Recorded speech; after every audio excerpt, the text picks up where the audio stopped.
it's just too good to be true, kind of what we try to sell here. And we even had customers which called us, and because in the beginning, of course, we as founders, we did customer service, sales, finance, legal, HR, all the things ourselves. So when we had customer service, we had a customer calling, for example, and told us that they have received a new product. And we asked them, like, what do you mean with you received a new product? And they were like, yeah, I unpacked the product and there's no scratches, there's nothing on it. So it's new. It was like, no, we told you it's a refurbished product. Right? So you're really thinking about, is it worth the effort of now returning it for 10 euros or 15 euros, or I just keep it?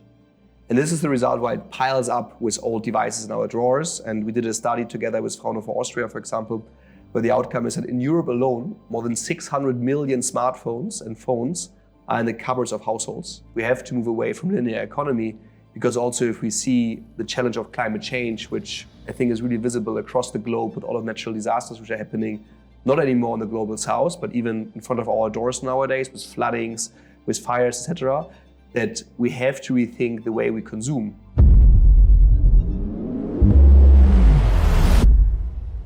Hello and welcome back to the Recursive podcast. I'm your host, Anna Maria, and today I'm sitting down with someone who is reshaping how Europe thinks about the stuff it buys and the stuff it throws away. Kilian Kaminski, co-founder of Refurbed, the Vienna-based marketplace for professionally renewed electronics. Founded in 2017, in last year it crossed 2 billion euros in sales, hit profitability, and closed a 50 million euro funding round by the end of 2025. All built on a simple but a radical idea in this consumerist world, if I must say, that refurbished deserves to be its own category, own consumption category, sitting alongside new and used. Kilian has taken that argument from the startup world all the way to the Europe, and he's not done yet. He's also on the board of EUREFAS, the industry body pushing to set real standards for refurbishment across Europe. Today, we get into the business, the logistics, the policies, and the bigger bet you're probably making on the future of how we consume. Kilian, thank you for joining us on the Recursive. Thank you very much. Really happy to be here today. Absolutely. And let's maybe roll with a throwback. I think we don't give enough service to legacy stories for that matter. And I think one of the staples things here is that we are shooting in, we accelerate actually a home at some point for you as well. I'm so glad that we can have that root construction and open up with your background and how eventually Refurbed came to be. You were previously head of Amazon Certified Refurbished program in Europe, right? And I was wondering, what was the moment when you realized that a corporate giant like Amazon might not be the right vehicle to truly revolutionize the circular economy? Yeah, so I would say like when I was still working at Amazon, I was starting this as my first full-time job. So directly starting in the corporate, of course, I mean, one of the biggest e-commerce players on this planet and one of the biggest companies on this planet.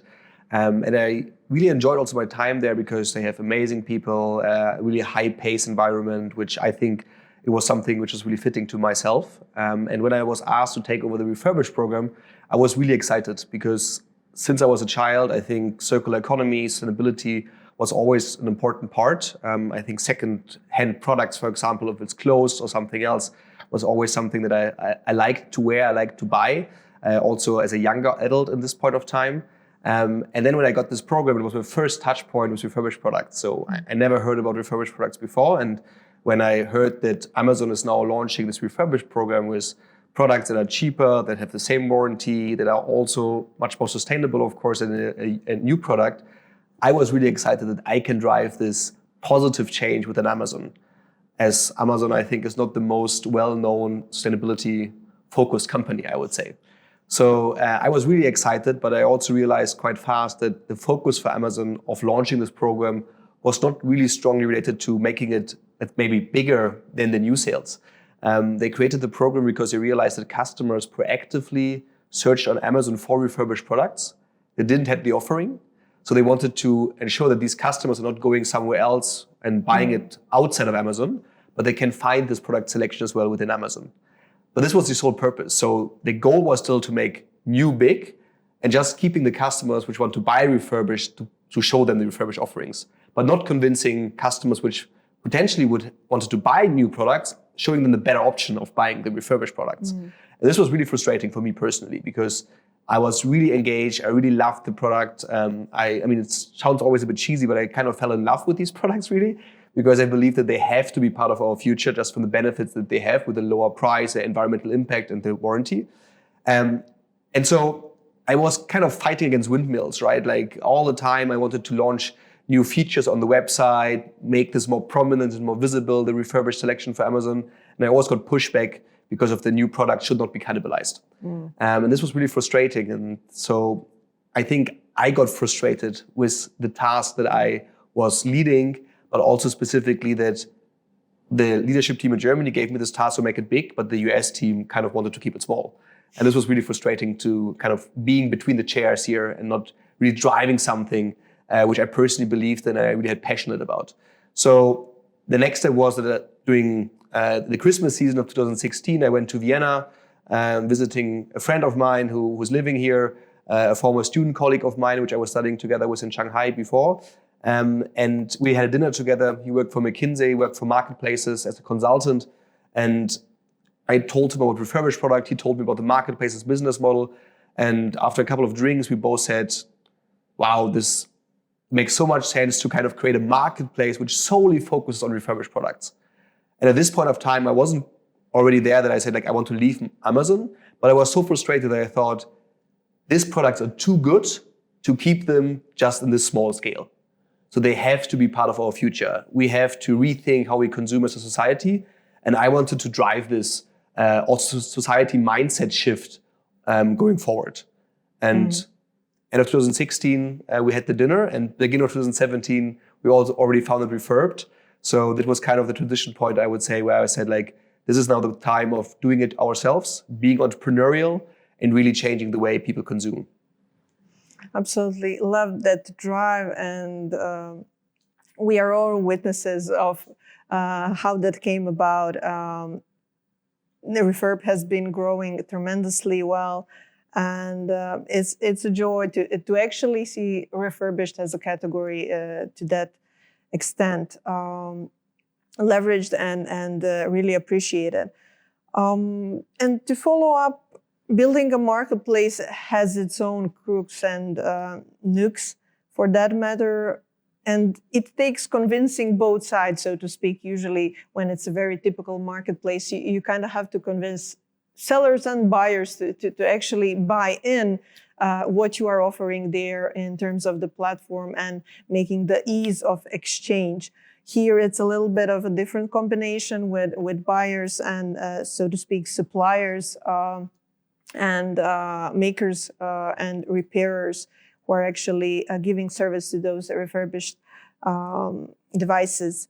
So growing up, the company at those early stages, which side was, if I may say so, harder to crack first, to get them to actually accept, this platform is really doing something good for us? For me personally, this is always this chicken and egg problem, right? Everyone talks about it, marketplaces. You have the seller side and the buyer side, so who you are convincing first. I mean, like, I think logically you have to convince the seller first, because if there is no product to buy, even if you have the majority of customers, they cannot do anything, right? But of course, it was quite hard in the beginning to explain to sellers when they ask us, hey, how many customers do you have? We had to tell them, like, 0, because you would be our first partner to list products, so that we then can acquire a customer which would buy the products from you. I think one advantage that we had was that I, of course, knew some of the sellers before because of my experience at Amazon. So I had some contacts with some of the first sellers, and it's quite interesting because every year we're doing a seller days. We're inviting our 50 biggest partners to Vienna. And this was just 3 weeks ago, where we had all of our partners in Vienna. And literally our first seller, so the first partner of ours, which gave us literally 2 or 3 products and told us, here you can sell these products from us, is still selling with us. So since more than 9 years later, he's still one of our partners and is even one of our top 10 partners. So we really grew together, which I think also underlines a bit of our strategic focus and our mindset, how we are doing business. We really believe in long-term partnerships, which I think, for example, for these partners also paid off, that they believed in us. They gave us the trust that we can build something big, and then we showcased that we could, of course, doing it. But we clearly focused in the beginning on the seller side and then acquired customers afterwards. But then at one point, it's just getting a flywheel, right? If you have more customers, you can easily acquire more sellers. If you have more sellers and more selection, you can acquire more customers. And then it's kind of a self-fulfilling future, also from a business perspective. But the starting point was tough, was also creating so many challenges, so many learnings. We made so many mistakes. But we really believe that you have to do mistakes to learn from them and then even accelerate in a much better state if you're open to mistakes, and also flourish failure as not a negative thing, but more a positive opportunity for being a better entrepreneur, a better operator also in the future. And when you mention those learnings, if I may ask, I'm wondering now, are those more on the level of just growing company, so regular problems that entail any kind of scaling, or is it more focused on the refurbishing as it is, as a process? Because as I know, some of the things weren't even standardized when you started out. For me, it's both sides. Like for sure, some things which every company has to go through, bureaucracy or other challenges which are there, but also in the refurbished sector itself. So there's still, even more than 9 years after we founded the company, no official legal European standard definition for refurbishment. So what kind of steps have to be done to call a product refurbished? So we at Refurbed, we had to create our own quality criteria, where we really define clearly to the partners of ours, the sellers, what kind of steps they have to take to refurbish a device. So which data deletion software they have to use, which components they're able to replace, and what are the requirements, for example, for battery life and health to sell these products, how the signs of usage, so the condition of the device has to look like. But this, of course, also really important because we had to show our customers a clear guidance what they can expect from the products that they receive. So how big a scratch could be if they buy, like, let's say, an okay grade, not a very good grade. So we really tried to create these standards at a point of time when no standards were in the market. And I think we really were able to build a much more trusted element for refurbished products in the market.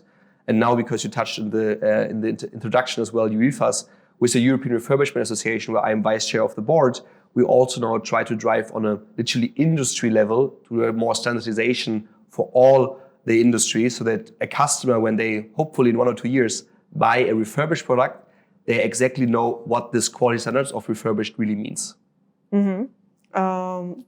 Actually, for that matter, that's a category that's, let's say, developing itself alongside marketplaces and platforms like Refurbed. And as you touched upon some of the steps, I think one of the staple marks about Refurbed's process is this 40-step quality process.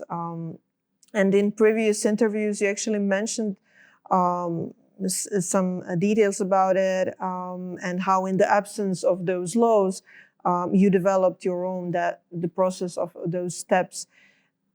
And you already touched upon a little bit about that helping to build the trust.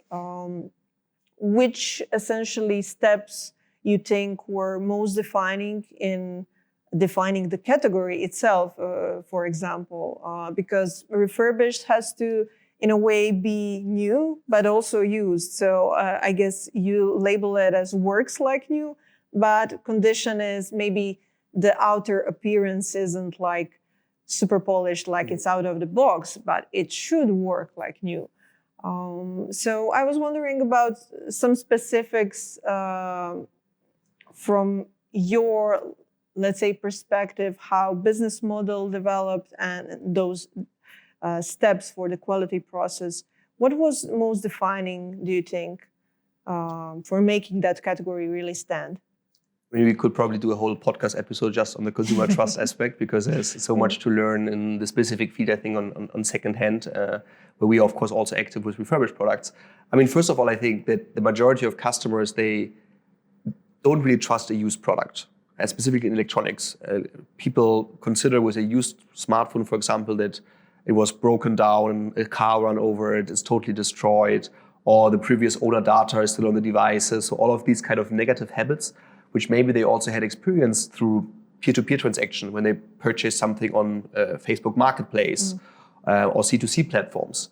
So we really had to convince these customers that a refurbished product has nothing to do with a used peer-to-peer sale. Because of this 40 steps process, for example, where there's professional and certified data deletion, so no previous owner data will be found. But also that the components which are replaced with high quality spare parts. Because if someone sells a used product, you don't know what's inside. And the really important aspect is the warranty. So if you're selling a product as a private person on the private person and you get paid, the person leaves, there's no warranty. If it breaks 10 minutes later, you lost a functional device and the money. So we really wanted to emphasize on the warranty that the product has with us. And we providing at least 1 year warranty.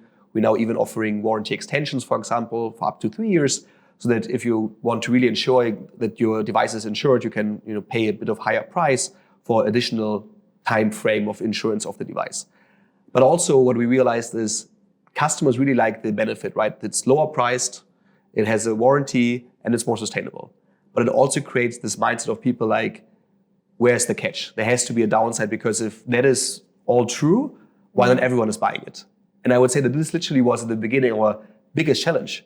Because people thought this cannot be true. It's just too good to be true, kind of what we try to sell here. And we even had customers which called us, and because in the beginning, of course, we as founders, we did customer service, sales, finance, legal, HR, all the things ourselves. So when we had customer service, we had a customer calling, for example, and told us that they have received a new product. And we asked them, like, what do you mean with you received a new product? And they were like, yeah, I unpacked the product and there's no scratches, there's nothing on it. So it's new. It was like, no, we told you it's a refurbished product, right? It's like a new product, but it was a previous owner, but we're upgrading it and refurbishing it to a like new state. And this showed us literally that customers were amazed about it, which resulted that I would say that the customers which tried it successfully always came back. So the retention is really high. But we had to convince the customer to click on buy the first time. And for example, what we did here is we offered a not 14 days free return policy, but a 30 days free return policy. We call it a 30 days test period, which means you can buy the product, you can test it, and if after 29 days you don't like it, anything is not as you want, you can ship it back for free and you get the whole amount of money back. So there's no risk involved anymore. And this kind of convinced a lot of customers of trying it out, testing it. And then the good part is that if they received the product and they were like amazed how good it is, and that it's really like we promise, they were really strongly advocating and telling this to their friends and family. So word of mouth was really strong argument for our growth in the beginning, which of course is kind of accelerating now as more customers we're having.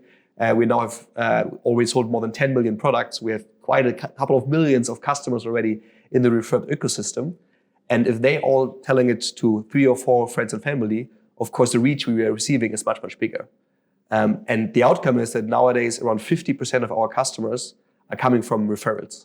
And we're not paying referrals. So it's just like because you are convinced that the experience that you had with the device, you would like to share with your friends and family, with your surrounding.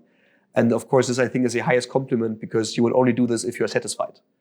And of course, also your friends and family, they trust you much more than any TV ads, performance ad on Google or whatever we could do.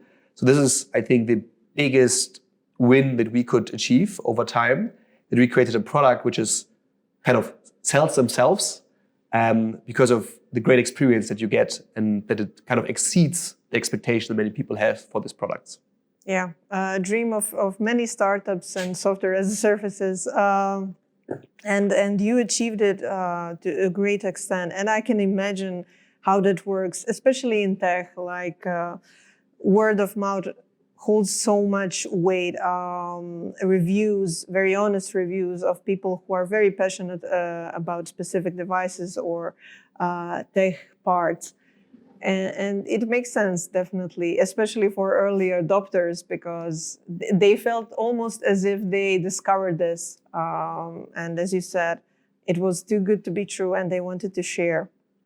And on that end, you also mentioned your growth and maybe we can drive into markets. The expansion was huge for that matter. You operate across more than 10 European markets, 12 if I'm not mistaken. 24 already. Oh, really? Yeah. Okay. We doubled this February. Wow, okay. Outdated news, but this February doubled. That's amazing. Oh my God. Well, this might be then a much trickier question, but what was the key to scale so much? And which market surprised you the most? Negatively or positively? Yeah, so I would say when we started, we directly launched in Germany and Austria together. So we're an Austrian-based company, but we, I think, really early on realized that just focusing on the Austrian market is not enough for really, creating scale, but also learning effects through tests, through activities in marketing and product and tech side. So we launched from the start in Germany and Austria. That was our start. That was our first trial, and then we started with first other countries. I think we started with Italy, for example, next. Then we onboarded Poland, and then one after the other. But this was literally individual launch of countries, so that we came up to the 12 countries that you kind of mentioned before. And for this, it was really important to understand every individual country, because we believe you cannot just copy paste the launch plan for every country, the same branding, the same marketing message, because every country also has different, or every country and culture has different focus areas. In our case, as I mentioned before, we kind of covering three benefits. It's the lower price with a new product, it's the warranty, so the risk awareness of people, and the sustainability aspect. And every country and every region kind of in Europe has different focuses on the area. So for example, the environmental focus and ability is much more important in the Nordics than in other European regions. Price, for example, is much more important in Eastern Europe than in other regions. So also from a messaging point of the marketing messages that we are placing, what are the benefits of the products we are selling, we had to adjust it depending on the market we are active in. And this, in the beginning specifically, really required a lot of deep work within the individual culture, understanding it. We hired local marketing managers, which were based from this country, which had the understanding about the culture, to really understand how it works. The benefit is the marketplaces within Europe. Europe is a free trade zone. So a customer, or like a seller, a partner of ours, can ship from Austria to Germany, to Sweden, to Spain, to Italy, which just adding a couple of euros for the shipping costs. So for us, the biggest effort kind of is to work on translation of the website, translation of the products, hiring, for example, local customer service employees. So this was, I think, really big effort, why we kind of launched always just a couple of countries at a time. Maybe even one, maybe just two or three, but not like 12, for example, just we did this spring. I would say this changed this spring because with AI now, everything can be much faster, be automated. Translations are much better with AI now. Customer service translations also work with AI. So you don't require anymore maybe for every country a local customer service employee. Maybe it helps that you have an English one which can translate with an AI tool specific written language messages, for example. So it just accelerated us massively for launching additional countries. And now we are testing 12 new countries since February in all kind of messages. And this really shows off in a positive way. On your question, which countries positively, negatively surprised us? I would say extremely positively, we were surprised about Sweden. So it's one of the fastest growing countries for us. We also believe that it's connected a bit with sustainability angle, that of course, sustainability in the Nordics is a really big topic. Yeah. And there our offering just makes a lot of sense. But it's still, from a population side, it's relatively small, but it's much more density of customers we could acquire in Sweden than, for example, in much larger countries, maybe like in Italy or some other countries. On the downside, good question. I would say like a really challenging market for us, for example, was Poland, because the price focus was so high that we often got compared not towards new, like what is the price discount you could get towards new product, but more the comparison to used products. And of course, peer-to-peer platforms used much easier or even lower price than what you can buy on our site. So there, the risk, the willingness of taking risk and buying from a private person was higher than, for example, in Germany, where people are willing to pay a higher price than the peer-to-peer platform, but having the risk awareness that there's a warranty, for example, included in the purchase. So I think these were a couple of examples specifically on cultural differences, which we had to learn to now optimizing also our offering on the individual customer countries. Mm-hmm. And I mean, I don't want to speak for the whole region, but this Poland situation kind of resonates with me, because if I'm looking, I'm from Croatia, so looking at the neighboring countries, I would see situation being either they are going for getting a few cheaper options with peer-to-peer solution, or if they are going to cash out, they want the status of the new. So that's a pretty standard for cultures there, to have sort of a new status label on their things, for that matter. The ones that want it cheaper, they will go for whatever. Moving alongside these topics of cultural differences, actually, I was quite amused about your note that Americans tend to trade in their devices automatically, like, yeah, that's what I'm going to do, and there's option to do it, while Europeans tend to draw it in the drawers. So is there any specific notes on that type of cultural differences that you can add?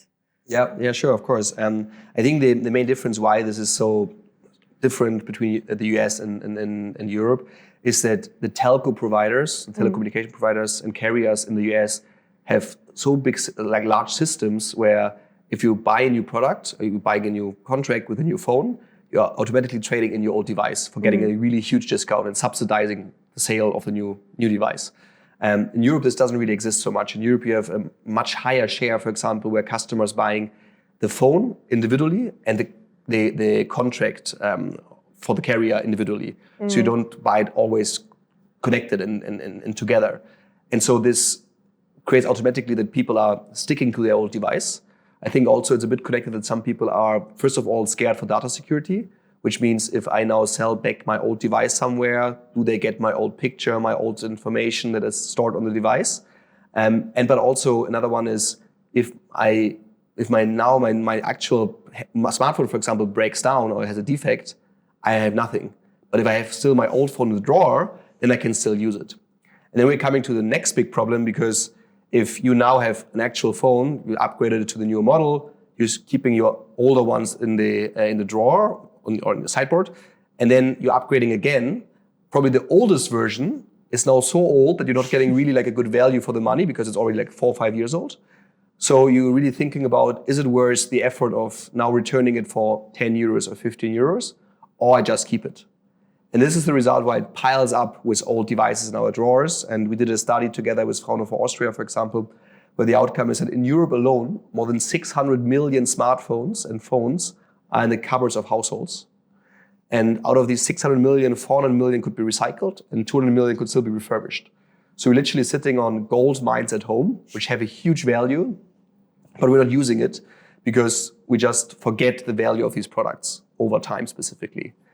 So that's also one thing that we as EUREFAS are also trying to advocate really strongly, that we have to start this trade-in flow and make it more a habit for us as consumers as well, that we understand the value of electronic devices, specifically nowadays, where the majority of resources comes from outside of Europe. We are really dependent on resources from specifically China, for example, also rare elements for production, etc.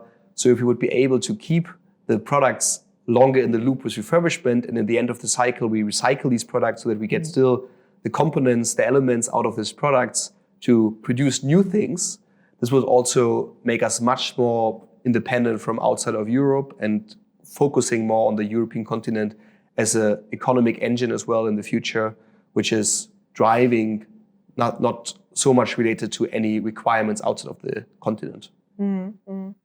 And I guess, correct me if I'm wrong, that platforms like Refurbed will hold a baggage of, or let's say, they will have to educate their buyers what it really means to use refurbished device, why they should be in our, let's say, consumption perspective. As you mentioned, we might be sitting on a golden mine of devices, but for a long time of period, people weren't aware. They don't even see that as something that can work or should work or can get them some sort of money. And I guess the things are changing step by step in European Union as well. For that matter, the right to repair directive came into force 2 years ago, requiring manufacturers to actually make spare parts and the repair tools available. And I wanted to jump back to that actually and hear your thoughts about how much of a game changer actually that directive was in practice, or is it still mostly symbolic at this stage? I would say, like in general, like the awareness creation is extremely important, right? And in many other industry or business models, you just have to sell a flavor. Like everyone knows chocolate bars, and if you now have a new flavor, you're selling this new flavor, and people are like, try it out. In our case, we had to educate people that next to new products and used products, there's a new product category, which is refurbished, and explaining them what the benefits are, that they can trust it, and kind of educating them first, and they'll sell our product, which of course costs a lot of money as well, also from a marketing perspective and branding perspective.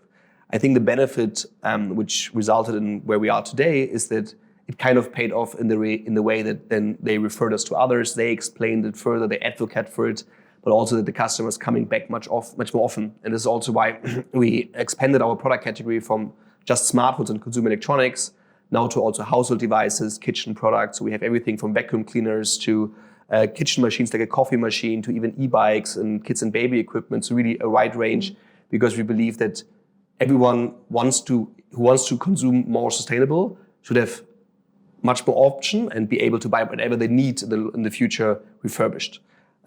I think like on the policy side, the right to repair that you kind of also just touched right now is an important aspect because it creates awareness for people. Like I would say everyone wants to be able to repair despite that they maybe never do it, but they don't want to be restricted from the option of repairing a device. So the right to repair also created a lot of awareness towards also the manufacturers, because I mean it's mainly tackling the OEMs and manufacturers that they have to ensure that the devices that they produce and the design are more repairable. I would say in general, how how it solves the problem of unrepairability at the moment will be shown in the next half year to year, because it was approved 2 years ago, but it has to be implemented in national law from this summer onwards. And what we see specifically is that a lot of the countries we're looking at are currently taking it really slow. So they have to be live with the new national law in July, but we already see that not everyone will make it in time. But also then there are some loopholes in the text, in the legal text. For example, that the spare parts have to be provided in a fair price. But there's no definition what a fair price is, right? So is a fair price 10% of the new product? Is it 50% of the new product? What is fair? So if there's no clear guidance, I guess, of course, the manufacturer will optimizing again to their value chain and trying to make it as difficult as possible to repair. Because technically, we can repair already nearly all devices. But economically, it doesn't make sense often to repair a device, because if it's more expensive to repair than to buy something new, people will not pay for the repair. And therefore, I think this is the legislation part where we're also trying to advocate so strongly for, that the European Union is trying to understand that circular economy has to be the future. We have to move away from linear economy, because also if we see the challenge of climate change, which I think is really visible across the globe with all of natural disasters which are happening, not anymore in the global south, but even in front of our doors nowadays with floodings, with fires, etc., that we have to rethink the way we consume. And circular economy is just the logical thing to do because you're expanding the lifetime of products which are already produced, which are already there. And this is why we try to advocate as well for the legal text to be really clear, not creating loopholes, that we have a nice branded sounded text, but no action behind it. But we have to take action because the manufacturers and the big corporates on this planet, they make the majority of money with fast replacement cycles, which again works against circular economy. And so we're requiring as well the government to take action here and ensuring that the secondary market, the circular economy, can really flourish with the support of the European Union. I would love for you to maybe give us a few notes about EUREFAS, the European Refurbishment Association, for listeners who might not be familiar. What is it? Who is in the room? And why did you eventually feel that the industry really needs a body like this? You already touched upon it. But yeah, extending to that and following up on your question, actually, it gives me few thoughts back about how every few months Apple makes headlines that it's expanding its self-repair program. Yet critics say it's still a maze to actually do it. As you already mentioned a few things along that side, do you see a manufacturer-led repair programs like those as a genuine progress, or maybe just a way to control the narrative while maybe blocking independent repairers for that matter? I mean, Apple is a great example, and I think I also can be frank here. It's kind of a joke what they are doing, right? It's just marketing campaigns and branding campaigns. I think we're really getting close to greenwashing in the case what they are doing. So the example of what they are offering is they offer a repair kit for customers to repair the devices. You can buy it on their website, but there's a note stating that you should only do it if you are a professional repairer, if you know how it really works, and not like as a average human being which maybe has, is repairing some things at home, but is not really opening professional sealed devices, for example. So they kind of created it as a nice marketing story, but the use case of a day-to-day usage of a customer is not the case. And I think it's the same with software pairing, right? Like, for example, what the big manufacturers are often doing is they requiring for changing specific components that you have to create a software ping to Apple for getting the device approved. There was a great example, for example, from a YouTuber, I think, who purchased 2 new iPhones at the store and put both next to them, they're completely new, sealed, and just replaced the completely new camera of the one with the camera of the other one, and couldn't use it anymore because the software ping was missing. So there was not any argument for them that they're saying there's risk of lower quality spare parts are getting into the device, they can explode or whatever it is. This is their argumentation. But this showed kind of, they're not even allowing their own spare parts totally new to be replaced with each other. So in general, they want to ensure that you cannot repair the device. They want to ensure that the repairment of the device is so expensive that you're switching to buying a new product with them.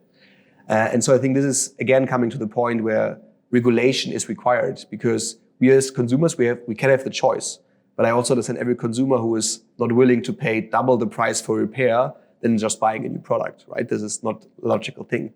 And their regulation is required to enforce these misactions of the manufacturers, of the OEMs, to be forbidden, so that they, for example, cannot be software pairing anymore, that they cannot just forbid repair, make it so expensive, and just making so much money because they make so much money with the spare parts, which is unrealistic margin that they create on this. And this, I think, is something where the right to repair takes action. And this is also why we have EUREFAS. With EUREFAS, we're giving the whole industry a voice. And this is so important because if all of us individual players lobbying individually, we are not such a strong voice than if we are combining it. And in EUREFAS, we're also having competitors sitting next to each other. So it's not just about everyone is in the same team, but typically they're competing on the day-to-day business. But as the industry, as the refurbished industry, we all have the same goal. And we really see as the competitor of ours, not our internal refurbishment competitors, But we see as a main competitor the new manufacturers, the manufacturers who are producing new products, because they're taking currently customers which would be interested in going to refurbishment. But for example, on the pricing angle or some other angles, they're taking them away. So this is why we want to be active. And maybe just one example in the end on how this works in Brussels. It's so important because like the big manufacturers, they have hundreds of lobbyists in Brussels for probably hundreds of millions of budget for lobbying efforts and trying to convincing the minister, the MPs there, the political parties to follow their guidance, creating for them the loopholes. And we as an association, we're then trying to fight like David against Goliath kind of for the right of the circular economy, of all of these smaller independent repair shops, which have really high quality, which have creating jobs here and creating European value for the European citizens, but also for the European economy.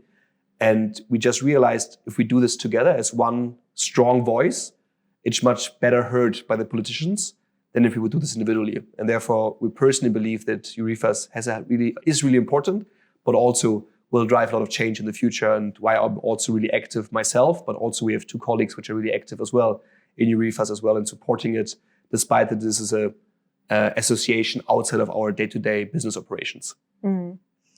And we can only be thankful for the effort.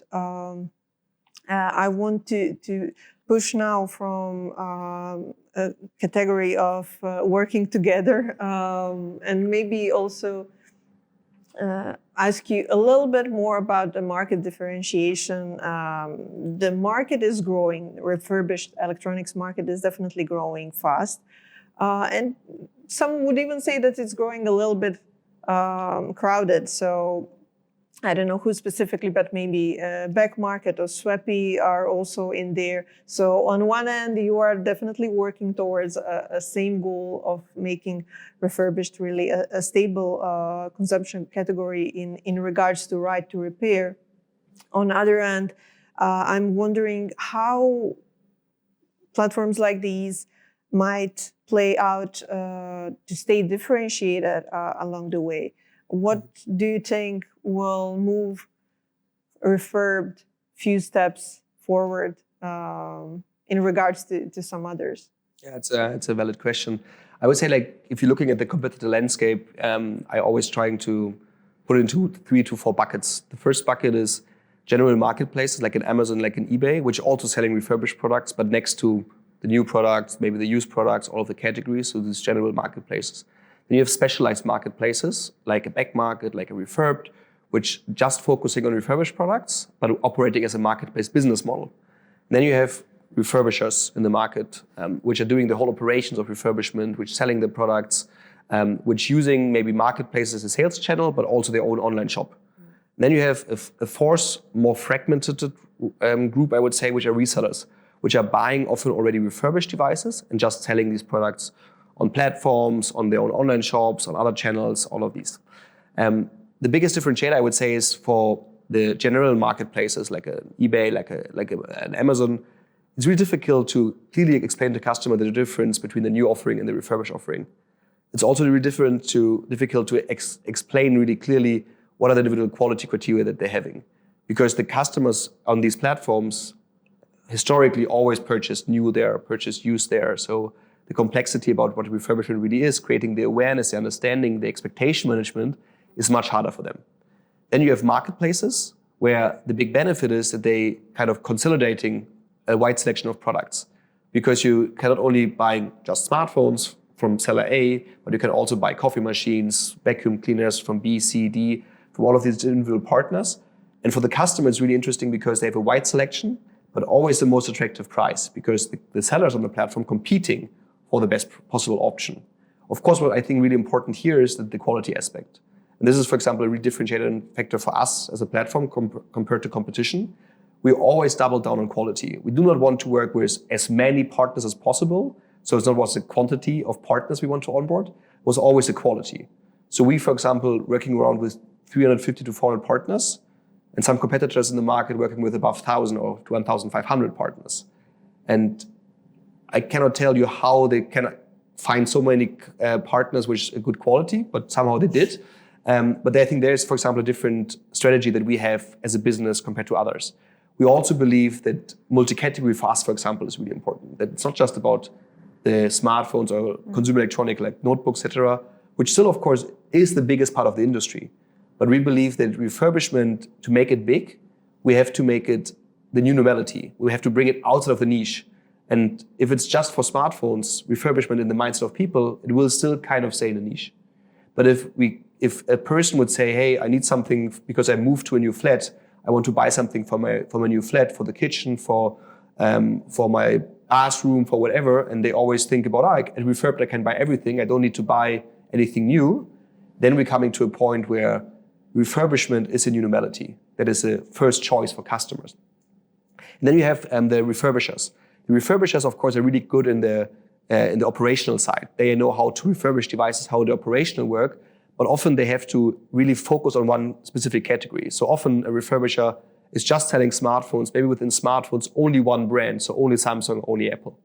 So for a customer, if they want to acquire a customer, they have to acquire a customer, and most likely the same customer just comes back 3 or 4 years later when they need another of this smartphone, right? So it's much more complex for them, of course, to having retention, getting customers back more often. And I think this is another differentiation factor.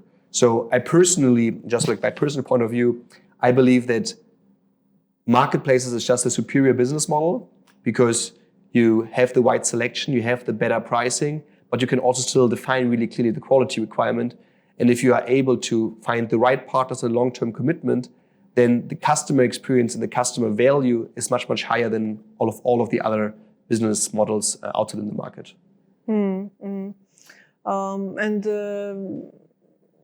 Correct me if I'm wrong, but it seems like maybe a pain point of refurbished use would be that by controlling all or majority of the steps in the process, you kind of tend to get more specialized because it just draws you in to focus on just one thing, so you can really control everything from start to the end, from the input to the output. And love that you developed this into a wider story of not just being a smartphone category for that matter. It definitely needs to expand, and platforms such as Refurbed are doing definitely service for that. And I can vouch on that matter on my side as well. Actually, my mother is a bit of an old school, and she has a radio which she apparently, or someone broke the micro USB. And I was like, oh my God, can I find on AliExpress or somewhere the micro USB? And I have a soldering thingy at home. And then I figured out I'm not that skillful with soldering. So this is probably going to get into trash at some point. And hopefully recycling first, not trash, but yeah. Hopefully, absolutely. At least we are getting better with that in Croatia. But yeah, why wouldn't I have an option to actually repair that silly radio? And for that matter, I would love to maybe end our episode on the note of your vision for our consumer souls in terms of, let's say, ideal future, say 5 to 10 years from now. How does the average consumer's relationship with electronics differ from current very linear consumption model that we see today? What would you love to see? In general, I would love to see that there's a much stronger awareness for the value of the devices we're carrying every day, right? And I think nowadays also the understanding of quality is not so big anymore, because we can buy for 10 euros a Bluetooth speaker from China with some platforms which are now active also in Europe. But most likely the quality will not last long. But if you buy a 10 euro speaker and it breaks after 2 weeks, you probably will not repair it. You probably will not even return it, or the kind of the effort of doing this is too high. So maybe you just put it into the bin. And then again, we're coming back from the point of recycling to just putting into waste. And this is a huge problem for the environment as well. So I think the awareness factor is really important in enabling people to understand what value these products have, how we can increase the lifetime of the products, and of course also make it more a habit of repair and enhancing the lifetime of a product. And what we want to do this is to create this awareness with Refurb, to kind of explaining that you don't have to buy new anymore. Our slogan is Rethink New, because we believe we have to rethink how we define new, because we believe that refurbishment should be the new, like circular economy should be the new, but also specifically that we should really think about how smart we want to be with our purchase decisions. Because I started in the beginning when I explained about the benefits of refurbished products, right? And the customers believing it's too good to be true. But when you can save money, you get the same quality and warranty, and you do something positive for the environment, is logically just a smarter choice. So it should be logical for everyone to just doing it. And I mean, in the end of the day, to refurbish devices, we still need to have new products at one point to refurbish them, right? So it's not the case that we can do this forever. But I think from the state where we are to the next 10 years, we have so much more potential to grow in the categories which are already, well established, like the smartphone category refurbishment is a bigger thing. But we also want to roll it out to other categories. I mean, we're now also selling, for example, ski and snowboards refurbished. We're selling e-bikes refurbished. We're looking into baby and kids equipment, like baby buggies, for example, refurbished. So we really believe that on our day-to-day life, we can really rethink the way we consume. And we want to enable everyone in Europe to buy their products more sustainable, buying them circular and, in the best case, refurbished.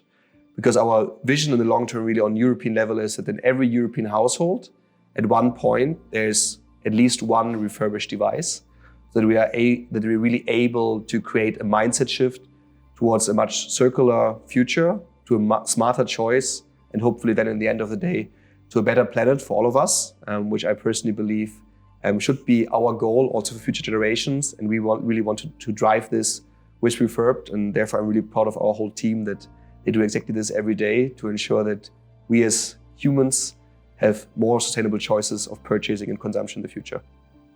Absolutely. This sounds almost like a manifesto, and I'm signing it.